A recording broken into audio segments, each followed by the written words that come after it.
भक्त और भगवान। कंधे पर कपड़े का थान लादे और हाट बाजार जाने की तैयारी करते हुए नामदेव जी से पत्नी ने कहा, भगत जी, आज घर में खाने को कुछ भी नहीं है। आटा, नमक, दाल, चावल, गुड़ और शक्कर सब खत्म हो गए हैं। शाम को बाजार से आते हुए घर के लिए राशन का सामान लेते आइएगा। भक्त नामदेव जी ने उत्तर दिया, देखता हूँ, जैसी कान्हा जी की मर्जी। अगर कोई अच्छा मूल्य मिला तो निश्चय ही घर में आज धन्य धन आ जाएगा। पत्नी बोली, संत जी, अगर अच्छी कीमत ना भी मिले तब भी इस बुने हुए थान को बेचकर कुछ राशन तो ले आना। घर के बड़े बूढ़े तो भूख बर्दाश्त कर लेंगे, पर बच्चे अभी छोटे हैं, उनके लिए तो कुछ भी ले ही आना। जैसी मेरे मोहन की इच्छा। ऐसा कहकर भक्त नामदेव जी हाट बाजार को चले गए। बाजार में उन्हें किसी ने पुकारा, वाह भाई, कपड़ा तो बड़ा अच्छा बुना है और ठोक भी अच्छी लगाई है। तेरा परिवार बसता रहे। ये फकीर ठंड में कांप कांप कर मर जाएगा। दया कर और रब के नाम पर 2 चादरे का कपड़ा इस फकीर की झोली में डाल दे। भक्त नामदेव जी फकीर से बोले, 2 चादरें में कितना कपड़ा लगेगा फकीर जी? फकीर ने जितना कपड़ा मांगा, इत्तेफाक से भक्त नामदेव जी के थान में कुल कपड़ा उतना ही था और भक्त नामदेव जी ने पूरा थान उस फकीर को दान कर दिया। दान करने के बाद जब भक्त नामदेव जी के घर लौटने लगे तो उनके सामने परिजनों के भूखे चेहरे नजर आने लगे। फिर पत्नी की बात की, घर में खाने की सब सामग्री खत्म है। दाम कम भी मिले तो भी बच्चों के लिए तो कुछ ले ही आना। अब दाम तो क्या, थान भी दान में जा चुका था। भक्त नामदेव जी एकांत में पीपल की छांव में बैठ गए। जैसी मेरे कान्हा की इच्छा। जब सारी सृष्टि की सार पूर्ति हो खुद करता है तो अब मेरे परिवार की सार भी वो ही करेगा। और फिर भक्त नामदेव जी अपने हरि के भजन में लीन गए।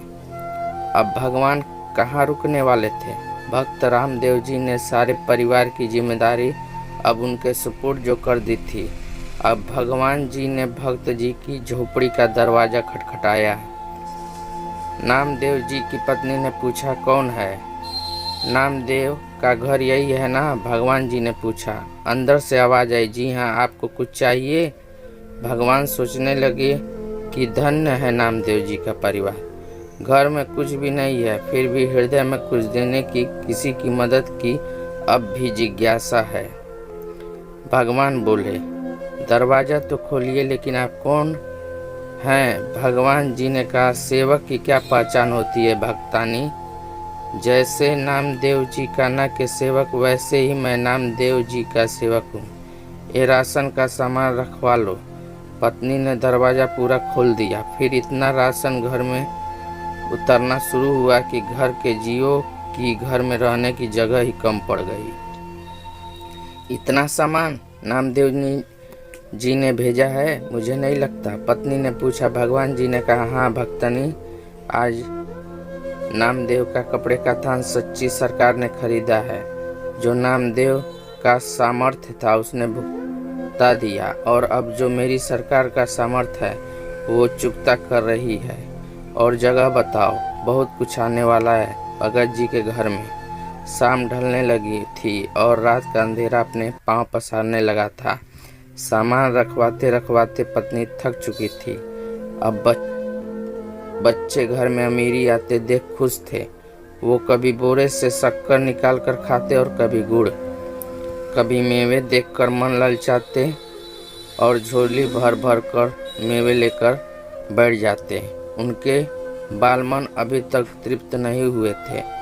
भक्त नामदेव जी अभी घर तक नहीं आए थे, पर सामान आना लगातार जारी था। आखिर पत्नी ने हाथ जोड़कर कहा, सेवक जी, अब बाकी का सामान संत जी के आने के बाद ही आप ले आना।